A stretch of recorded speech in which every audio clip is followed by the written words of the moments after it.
ঢাকাই চলচ্চিত্রের জনপ্রিয় নায়িকা দিলারা হানিফ পূর্ণিমা আজ তার জন্মদিন। ১৯৮১ সালের ১১ জুলাই চট্টগ্রামে জন্মগ্রহণ করেন পূর্ণিমা। সৌন্দর্য ও অভিনয় দক্ষতা দিয়ে এগিয়ে রেখেছেন নিজেকে। তার রূপ অনেক আগেই ভক্তদের হৃদয়ে দাগ কেটেছে। নেটিজেনদের ধারণা দিন বাড়ার সঙ্গে সঙ্গে পূর্ণিমার রূপও বেড়ে চলেছে। কেউ কেউ মনে করেন পূর্ণিমার বয়স একটি ঘরে আটকে আছে, এর জন্যই তিনি চিরসবুজ পূর্ণিমা নামে চলচ্চিত্রে তার আগমন ঘটে।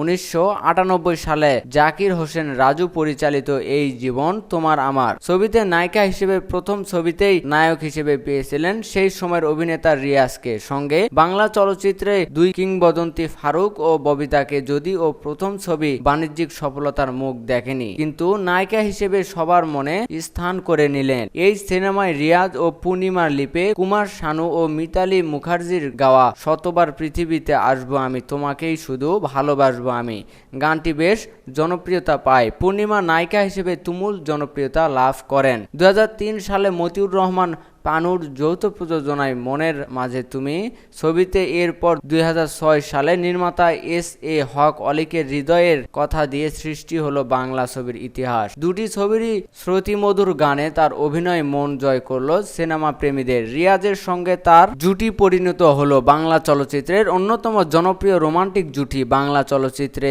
দীর্ঘ অভিনয় কেরিয়ারে দর্শকদের উপহার দিয়েছেন একের পর এক নন্দিত ও প্রশংসিত ছবি। ২০১০ সালে কাজী হায়াৎ পরিচালিত ওরা আমাকে ভালো হতে দিল না ছবির জন্য সেরা অভিনেত্রী হিসেবে পেয়েছেন জাতীয় চলচ্চিত্র পুরস্কার।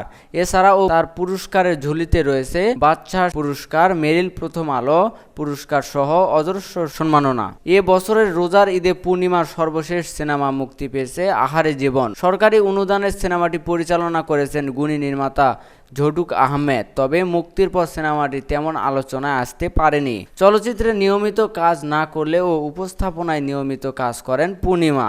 এ ব্যাপারে তিনি গণমাধ্যমকে বলেন, উপস্থাপনা আর সিনেমা তো এক নয়, সিনেমা এক বড় পরিসরের কাজ, দর্শকের পছন্দের একটা ব্যাপার থাকতে হয়। আমি তো নিয়মিত কাজ করতে চাই, কিন্তু সে ধরনের কাজ তো হাতে আসতে হবে। যেসব গল্প আসে সেগুলোর অধিকাংশই আমার জন্য সমাজপূর্ণ নয়, চরিত্রের সঙ্গে আমাকে যাবে সেটিও ভাবতে হবে। তেমন কাজ আসছে না, এলেও অনেক সময় পরিচালক পছন্দ হয় না। দেখা গেল সিনেমা এসেছে, বাছবিচার না করে দৌড়ে গিয়ে চুক্তি করে ফেললাম, ব্যাপারটা তা নয়। আসলে সিনেমার সংখ্যা বাড়িয়ে আমি দর্শকের গালি শুনতে রাজি নই। সম্প্রতি সেন্সর বোর্ডের সদস্য হয়েছেন অভিনেত্রী পূর্ণিমা। সেন্সর বোর্ডের সদস্য হওয়াতে খুব উচ্ছ্বসিত এই নায়িকা। তিনি বলেন, এটা তার কেরিয়ারের বড় অর্জন। এ ব্যাপারে নিজের অনুভূতি প্রকাশ করে পূর্ণিমা বললেন, যখন সেন্সর সদস্য হওয়ার চিঠি পেয়েছি আমি কিছুটা অবাক হয়েছি। এত বছরের কেরিয়ারে বড় প্রাপ্তি ও গর্বের কারণ। আগে যখন সিনেমা সেন্সরে জমা হতো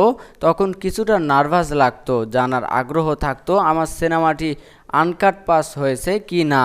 এখন সেই সেন্সরের বোর্ডের সদস্য হয়ে আমি বিভিন্ন ধরনের সিনেমা উপভোগ করতে পারবো, এতে সম্মতি বোধ করছি। সেন্সর বোর্ডের সদস্য হওয়ায় কৃতজ্ঞতা প্রকাশ করে পূর্ণিমা বলেন, কখনো সেন্সর বোর্ডের সদস্য হতে পারবো এটা মনেই হয়নি। এখানে যাওয়ার জন্য যথাযথ যোগ্যতা অর্জন করতে পেরেছি মনে করি না, তবুও আমাকে রাখা হয়েছে এবং সম্মাননা জানানো হয়েছে। আমি আমার দায়িত্ব পালনে সচেষ্ট থাকব। এই সম্মানজনক কমিটিতে আমাকে রাখার জন্য তথ্য মন্ত্রণালয় ও সংশ্লিষ্টদের কাছে কৃতজ্ঞতা প্রকাশ করছি। ব্যক্তি জীবনে পূর্ণিমা ২০০৭ সালের ৪ নভেম্বর পারিবারিকভাবে আহমেদ জামাল ফাহাদকে বিয়ে করেন।